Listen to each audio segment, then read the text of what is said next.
La Bible nous parle très souvent de l'âme, et beaucoup plus que par les mots écrits eux-mêmes. Le langage de notre Père, c'est souvent la parabole.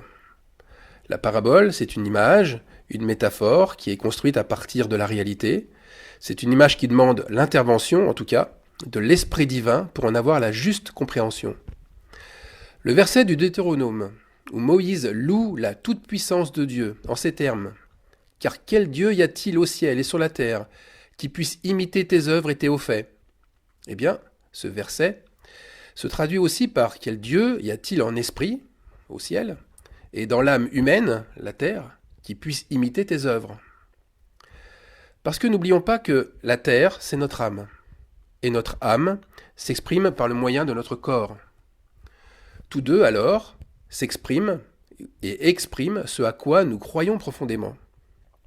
Et si nous mettons notre confiance dans de mauvaises choses, qui dénoncera ceux qui ont de mauvais projets ? Quels sont les dénonciateurs du mal ? On croit que c'est le diable, les démons, les mauvais esprits. Oui, mais comment ça se passe ? Car c'est encore plus parlant lorsqu'on sait que nous sommes nous-mêmes les dénonciateurs de ce que nous sommes. Ça veut dire que l'âme possède cette fonction de dénoncer, de se dénoncer. C'est pourquoi il y a toujours un moment où les choses cachées seront dévoilées et où la vérité sera connue. Alors commençons par Adam. Adam, quelle vérité a été cachée à son sujet ? Adam, le premier homme, Adam, en hébreu, a été tiré de la terre. Adam est une partie de l'âme, Adama. On a souvent entendu dire que l'âme était une partie de l'homme. Non, c'est bien le contraire. L'homme, l'enveloppe humaine, étant tiré de la terre, l'homme est une partie de l'âme, une partie seulement. L'âme est la partie visible que le corps lui permet de voir. C'est simplement une âme qui a revêtu des habits de peau. Genèse 3, 21. L'âme est bien plus grande et son enveloppe n'est pas limitée à la peau. Dieu a fait des vases de terre que nous sommes. Nos âmes sont contenues en partie dans des vases, des récipients corporels. Par conséquent, en voyant nos actes, nous voyons une partie de l'âme. En voyant l'être humain vivre, en le voyant évoluer, nous voyons ce qu'il est au plus profond de lui. Ensuite, Dieu a créé les animaux dans ce sens aussi. Ce qui vit et évolue autour de nous a été créé aussi dans le monde invisible. Regardez Genèse 1, 25. Dieu fit tous les animaux de la terre, donc tous les animaux de l'âme aussi, selon leur espèce, et tous les reptiles de la terre, donc les reptiles de l'âme aussi, selon leur espèce. Et Dieu vit que cela était bon. Il y a donc des animaux de l'âme. Et aussi bizarre que cela puisse paraître, des animaux qui sont bons comme mauvais. Il y a des animaux purs et d'autres impurs. Et cela est bon pour nous humains. Pourquoi ? Eh bien pour dévoiler notre état d'âme, notre terre. Une âme remplie de reptiles, d'oiseaux impurs. Ça montre une terre maudite, un véritable désert.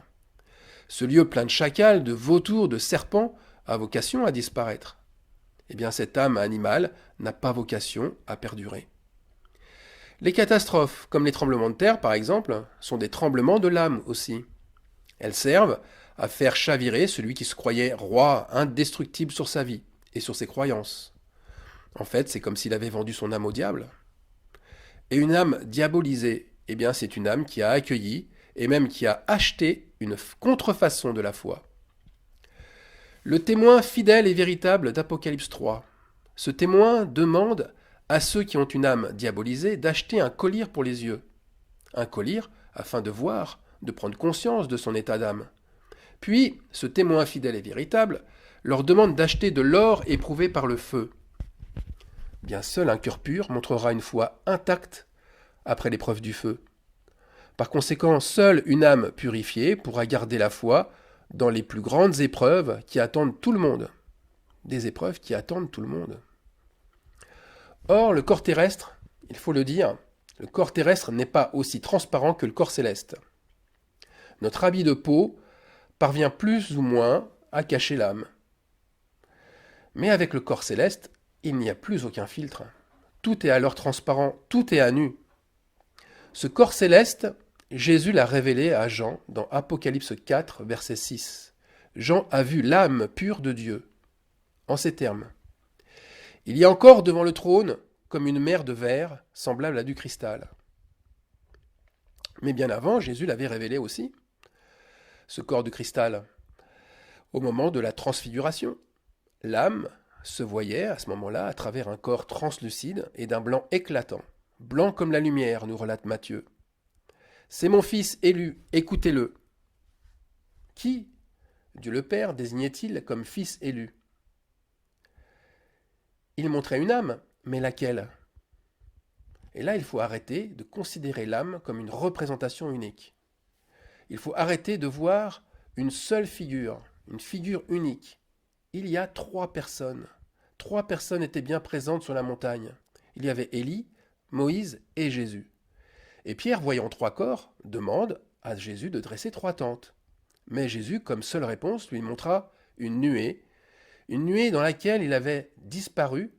En fait, ils avaient tous disparu, tous les trois.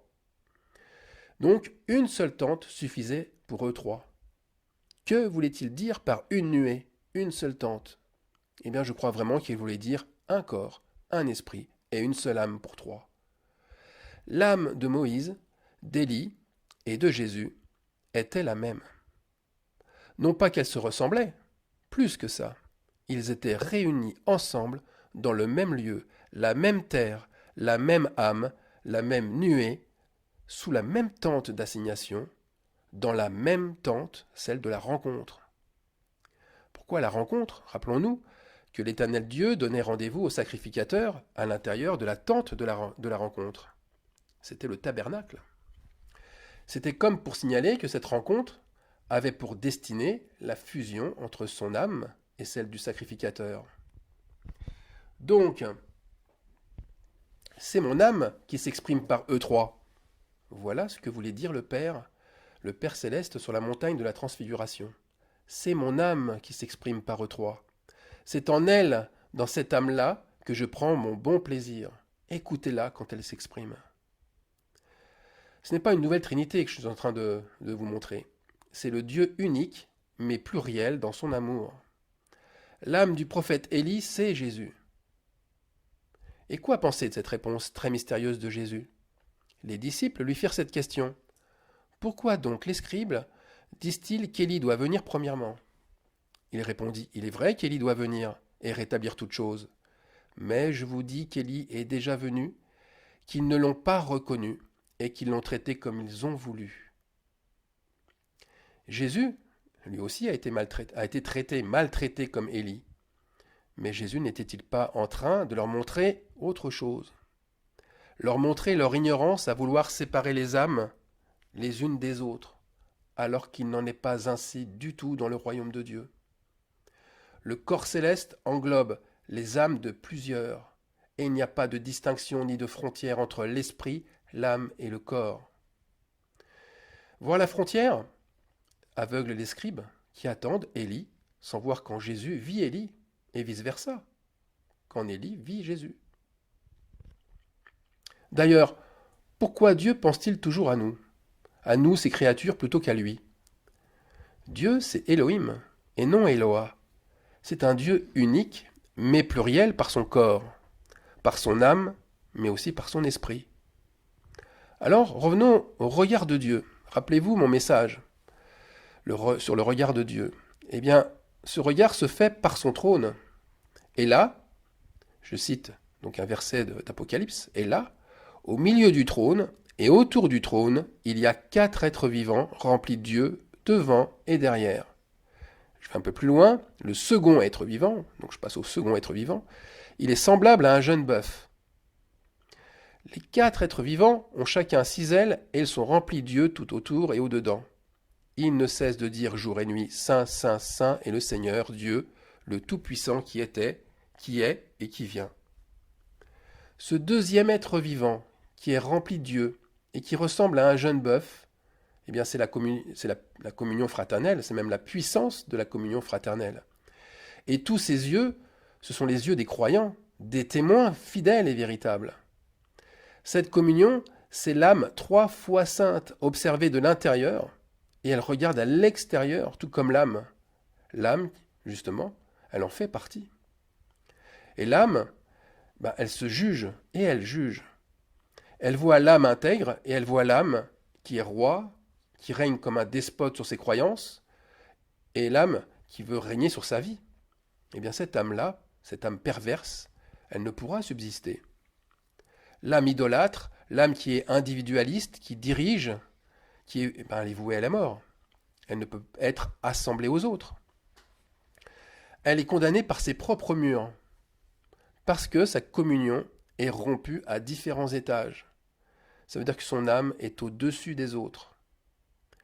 Donc, si vous avez bien compris, la révélation, c'est qu'il existe des liens sacrés, invisibles, des liens qui font qu'une âme n'est pas une terre isolée pour une seule personne.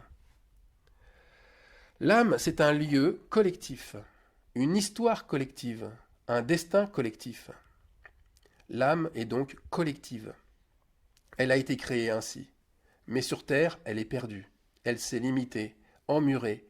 Elle vit un chaos de solitude et elle est confrontée à tellement de tourments.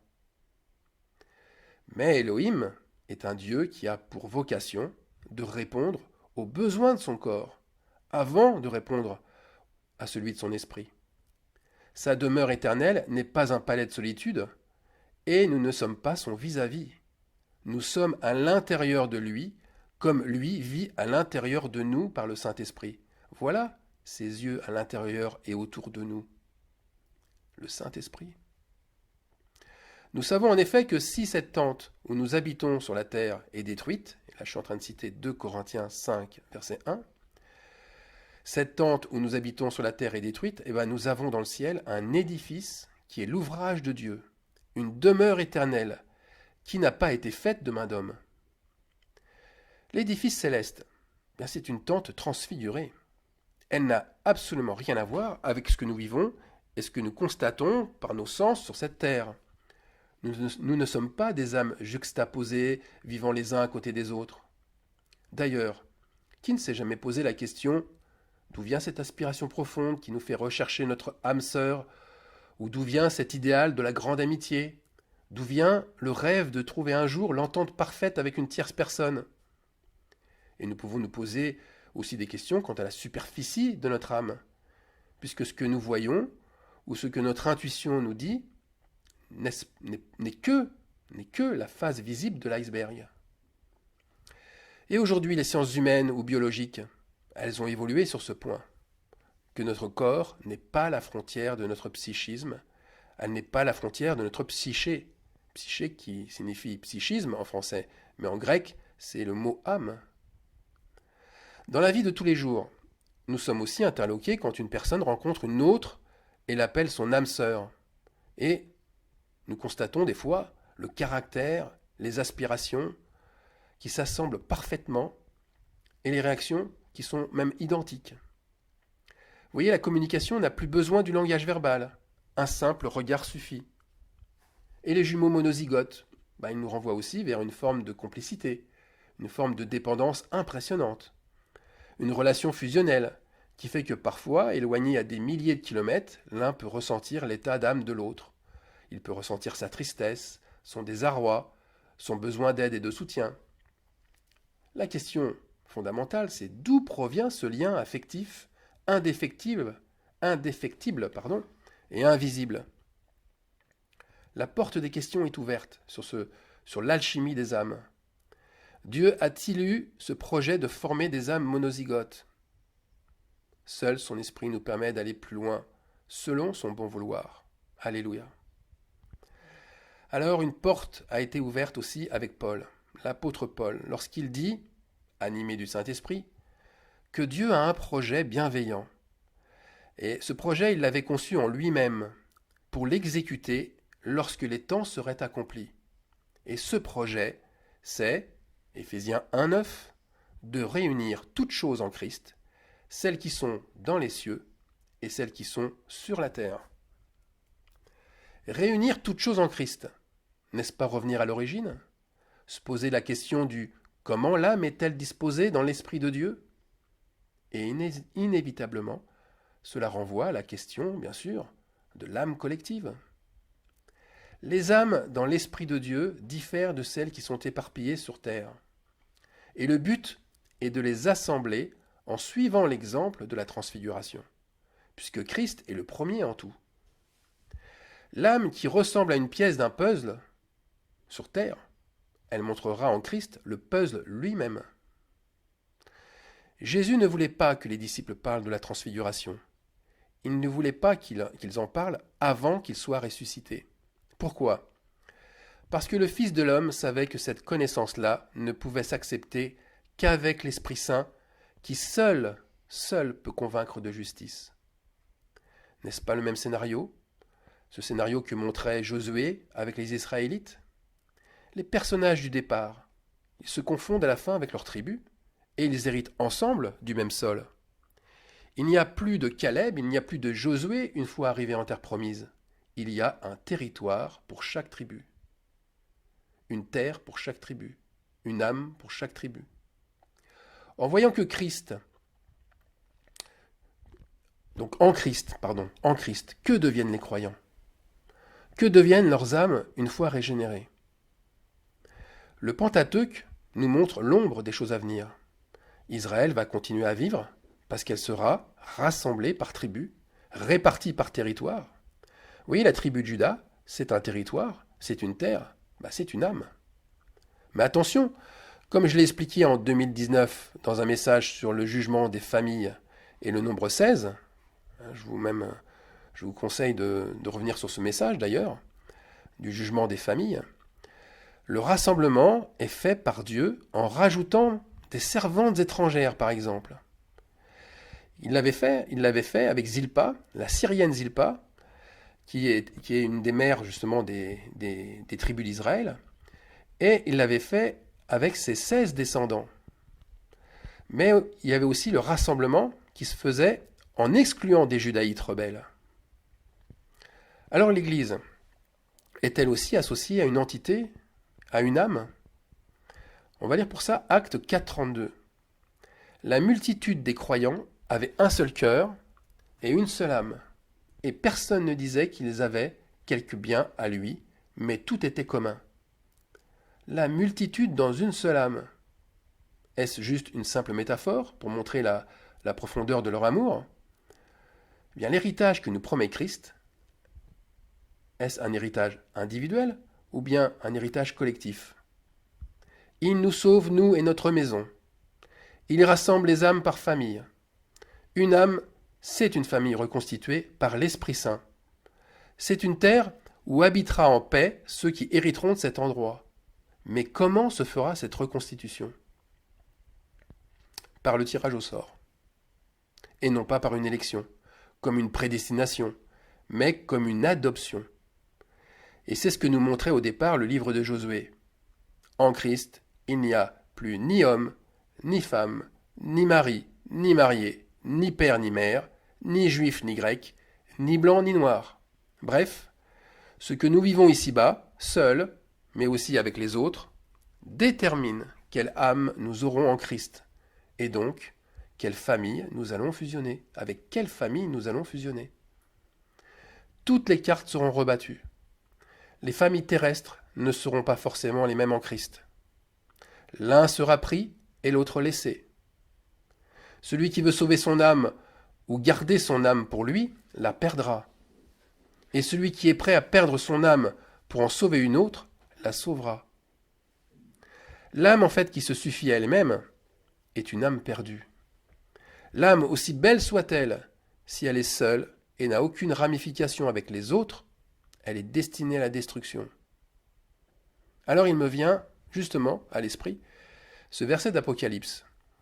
Vous savez, ce verset où les 144 000, ceux qui avaient été rachetés de la terre, ceux qui ne se sont pas souillés avec des femmes, car ils sont vierges, ils suivent l'agneau partout où il va. Ces 144 000, ce sont des âmes non souillées, fidèles. Fidèles non pas que leur conversion date de plusieurs années, non, elles sont fidèles dans les grandes épreuves. Si Christ va au milieu de la souffrance, elles le suivent. Jésus nous donne rendez-vous, comme le chantait Jean-Jacques Goldman, il nous donne rendez-vous en 17 à Ladenstadt. Landenstadt, c'est la ville des souffrances. Et le 17, c'est le nombre de la ruine et des scandales. Voilà où Jésus nous donne rendez-vous. Il nous attend bien au milieu d'une guerre.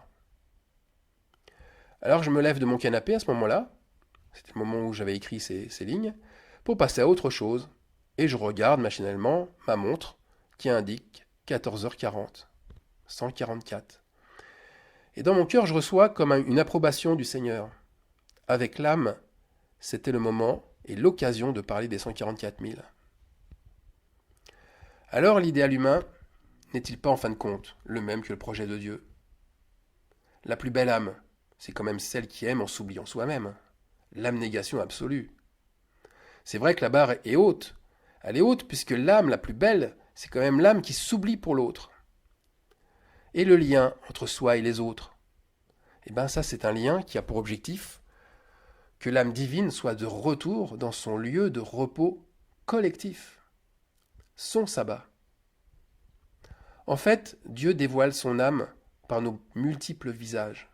Il n'a pas un seul visage qui lui est propre, mais il a une multitude de visages différents, et je dirais 144 000 visages. Par conséquent, ce qui me paraît évident, c'est que ceux qui seront rassemblés dans la même âme, la même tribu, ces 144 000, ils chanteront le même cantique. C'est ce que nous dit Apocalypse 14.3. Ils chanteront le même cantique. Pourquoi ? Pourquoi le connaissent-ils eux et n'ont-ils aucun mal à apprendre ce cantique ? Parce qu'ils auront les mêmes aspirations, les mêmes désirs, les mêmes projets. Leurs cœurs battront en harmonie pour les mêmes choses, et ils ne pourront se séparer tellement leur amour les unit les uns aux autres.